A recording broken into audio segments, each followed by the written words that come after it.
नमस्कार दोस्तों, मैं हिमांशु ठाकुर और मैं आप सभी का स्वागत करता हूं इन डेप्थ ऑडियोलॉजी चैनल पर। और वीडियो स्टार्ट करने से पहले आप सभी अपनी स्क्रीन के अपर साइड पर दिख रहे सीसी बटन को ऑन कर लीजिए ताकि सबटाइटल्स ऑन हो जाएं और आपको मेरी आवाज़ सुनने में परेशानी ना हो। तो चलिए हम आज का वीडियो स्टार्ट करते हैं और इसके बाद हम इस पर डिस्कस करेंगे। स्वागत है। आज हम यूस्ट्रीशियन ट्यूब के बारे में बात करेंगे, खासकर यूस्ट्रीशियन ट्यूब डिस्फंक्शन के बारे में। साथ ही हम ये भी जानेंगे कि यूस्ट्रीशियन ट्यूब डिस्फंक्शन का हमारे मिडिल ईयर की कुछ बड़ी समस्याओं जैसे कोलेस्टिटोमा और ऑटोस्क्लेरोसिस से क्या संबंध होता है। ये वीडियो इसीलिए भी इम्पॉर्टेंट है क्योंकि वो लोग जिन्हें हमेशा टॉन्सिल सूजने की समस्या, एलर्जिक राइनाइटिस की समस्या या अपर रेस्पिरेटरी ट्रैक्ट में इन्फेक्शन बना रहता है, उन्हें इस वीडियो के माध्यम से पता चलेगा कि क्यों उन्हें मिडिल ईयर इन्फेक्शन जैसे कि ओटोरिया या कान में पानी भरने और कान बंद होने की समस्या अधिक क्यों होती है। सबसे पहले आप अपनी स्क्रीन पर यूस्ट्रीशियन ट्यूब को देखिए। यूस्ट्रीशियन ट्यूब एक नली होती है जो मिडिल ईयर को नेज़ोफेरिंग से जोड़ती है। इस ट्यूब के 4 मेन फंक्शंस होते हैं। पहला, ये मिडिल ईयर तक एयर पहुंचाती है जिससे मिडिल ईयर और एटमॉस्फेयर का प्रेशर एक समान बना रहता है। दूसरा, जब भी प्रेशर या दाब में अंतर आता है जैसे ऊंचाई वाले जगहों पर या लाउड साउंड के कारण, तब ये ट्यूब बंद होकर मिडिल ईयर को डैमेज से बचा लेती है। तीसरा, मिडिल ईयर में जमा होने वाले फ्लूइड का नेज़ोफेरिंग में ड्रेनेज करती है, यानी कान में भरे हुए तरल को निकाल देती है। और चौथा, नाक या गले में होने वाले संक्रमण को मिडिल ईयर में पहुंचने से रोकती है। तो कार्यों के बाद आप समझते हैं कि यूस्ट्रीशियन ट्यूब डिस्फंक्शन यानी यूस्ट्रीशियन ट्यूब का ठीक तरह से काम न करना क्या होता है। तो देखिए, जब ठंड, फ्लू, साइनस संक्रमण, एलर्जी या दूसरे किसी भी कारण से ये ट्यूब ठीक तरह से खुल या बंद नहीं हो पाती, तब इसे यूस्ट्रीशियन ट्यूब डिस्फंक्शन कहा जाता है। यूस्ट्रीशियन ट्यूब डिस्फंक्शन का ज़्यादा खतरा बच्चों, सिगरेट पीने वालों, एलर्जी की समस्या से ग्रस्त और मोटे लोगों को होता है। तो यहाँ तक हमने समझा कि यदि किसी भी कारण से यूस्ट्रीशियन ट्यूब ठीक तरह से काम नहीं कर पाती, तब मिडिल ईयर में कई तरह की समस्याएं पैदा होती हैं। अब बहुत ही सरल ढंग से ये समझ लेते हैं कि यूस्ट्रीशियन ट्यूब डिस्फंक्शन के क्या लक्षण होते हैं। तो सबसे पहले, यदि किसी की यूस्ट्रीशियन ट्यूब ठीक तरह से काम नहीं कर रही है तो उसे सर्दी, जुकाम या किसी तरह का संक्रमण होगा। वो डॉक्टर के पास जाएगा तो उसकी कंप्लेंट ये होगी कि कुछ दिनों से जुकाम है और गले में दर्द के साथ साथ कान बंद भी लग रहा है। इसके अलावा कान में कुछ भरा हुआ भी लग रहा है और कभी कभी दर्द भी होता है। और ये दर्द यानी उस व्यक्ति को ये दर्द कान के अंदर की तरफ महसूस होगा। इसके अलावा व्यक्ति को कान से लेकर गले में दर्द की शिकायत हो सकती है, खासकर छींकने और खांसने में। साथ ही उसे कम भी सुनाई दे सकता है। तो ज़्यादातर मामलों में यूस्ट्रीशियन ट्यूब डिस्फंक्शन के यही लक्षण होते हैं। इसके बाद हम कोलेस्टिटोमा और ऑटोस्क्लेरोसिस का यूस्ट्रीशियन ट्यूब डिस्फंक्शन से रिलेशन समझ लेते हैं। सबसे पहले आपको यह पता होना चाहिए कि ये दोनों ही रोग मिडिल ईयर में होते हैं।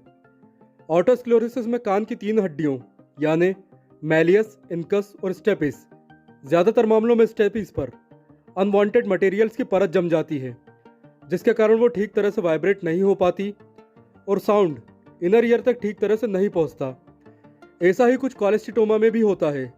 इसमें मिडिल ईयर में वैक्स, लिक्विड और कान के पर्दे के कुछ हिस्से का एक लंप बन जाता है और तीनों हड्डियों के बीच अटक जाता है जिससे वाइब्रेशन ठीक तरह से नहीं हो पाता और सुनने में हमें परेशानी होती है।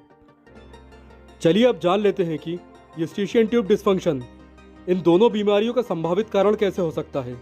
तो देखिए, जब यूस्ट्रीशियन ट्यूब सूज जाती है या इसमें इन्फ्लेमेशन होता है या फिर ये संक्रमित होकर बंद हो जाती है, तब सबसे पहले मिडिल ईयर में एयर वेंटिलेशन और प्रेशर में गड़बड़ी पैदा होती है और अंदर का प्रेशर कम हो जाता है।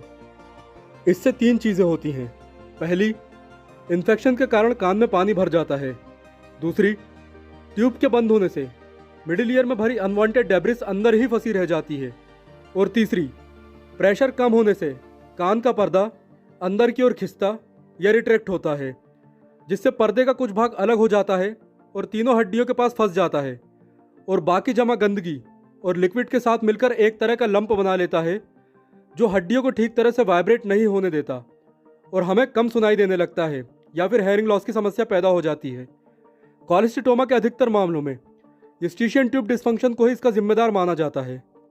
तो अब हम जान चुके हैं कि यूस्ट्रीशियन ट्यूब डिस्फंक्शन का कोलेस्टिटोमा और ऑटोस्क्लेरोसिस से क्या संबंध होता है। इसीलिए अब यूस्टीशियन ट्यूब डिस्फंक्शन के डायग्नोसिस और ट्रीटमेंट के बारे में जानकारी लेते हैं। तो सबसे पहले इस बीमारी से ग्रस्त व्यक्ति डॉक्टर को अपनी कंडीशन बताता है तो डॉक्टर उसे नाक और मुंह बंद करके बाहर ज़ोर से फूंकने के लिए कह सकता है। इससे ट्यूब पर प्रेशर पड़ता है और कान खुल जाता है। इसमें भी यदि लेफ्ट या राइट ईयर नहीं खुल रहा है तो डॉक्टर समझ जाता है कि परेशानी किस तरफ है, यानी किस तरफ की ट्यूब में आपको ज़्यादा परेशानी है। इसके अलावा व्यक्ति का कान का पर्दा कैमरे द्वारा भी चेक किया जा सकता है और कभी कभी टिम्पेनोमेट्री भी की जा सकती है, जिसमें कान के अंदर एयर प्रेशर लगाया जाता है ताकि पर्दे की मूवमेंट की जांच की जा सके। अब डायग्नोसिस होने के बाद जहां तक ट्रीटमेंट की बात है तो यदि नेजल सेप्टम या किसी और गंभीर कारण से यूस्टीशियन ट्यूब डिस्फंक्शन नहीं है तो अधिकतर मामलों में अपर रेस्पिरेटरी ट्रैक्ट का इन्फेक्शन ठीक करने से ये ट्यूब ठीक हो जाती है। इसके लिए डॉक्टर आपको एंटीबायोटिक्स दे सकता है, साथ ही नेजल डिकंसिस्टेंट ड्रॉप भी दे सकता है, जिसे 3 से लेकर 5 दिनों तक दिन में 3 बार नाक में डालना होता है। यदि व्यक्ति को गले और कान में दर्द हो रहा है, साथ ही खाने पीने में भी परेशानी आ रही है, तो दर्द निवारक दवाएं यानी एनाल्जेसिक मेडिसिन दी जा सकती हैं। इनके अलावा डॉक्टर आपको स्टीम लेने की सलाह भी दे सकता है। वैसे तो नॉर्मल स्टीम से ही काफ़ी राहत मिल जाती है, लेकिन यदि आप चाहें तो इसमें विक्स और तुलसी के पत्ते भी मिला सकते हैं और स्टीम लेने के बाद वल्सवा मैन्योर भी कर सकते हैं, यानी नाक और मुंह को बंद करके बाहर की ओर फूंकना। इससे ट्यूब में जमा डेब्रिस बाहर आ जाती है। और यदि बच्चों को यूटीडी की समस्या है तो उन्हें वल्सवा मैन्योर की जगह गुब्बारे फुलाने के लिए कहिए। दिन में 3 से 4 बार गुब्बारे फुलाने से उनकी ट्यूब ओपन होती रहेगी और उन्हें राहत मिल जाएगी। इन तरीकों के अलावा डॉक्टर आपको दिन में कई बार च्युइंगम चबाने की सलाह दे सकता है। इससे जॉ और यूस्टीशियन ट्यूब का मूवमेंट होता है जो इसे खोलने में सहायता करता है। दोस्तों, ये जानकारी आपको कैसे लगी या आपका कोई सवाल है तो आप कमेंट ज़रूर करें। और यदि आप मुझे इंस्टाग्राम पर फॉलो करना चाहते हैं तो इंस्टाग्राम आईडी इस वीडियो के डिस्क्रिप्शन बॉक्स में है। And again, thanks for watching this video.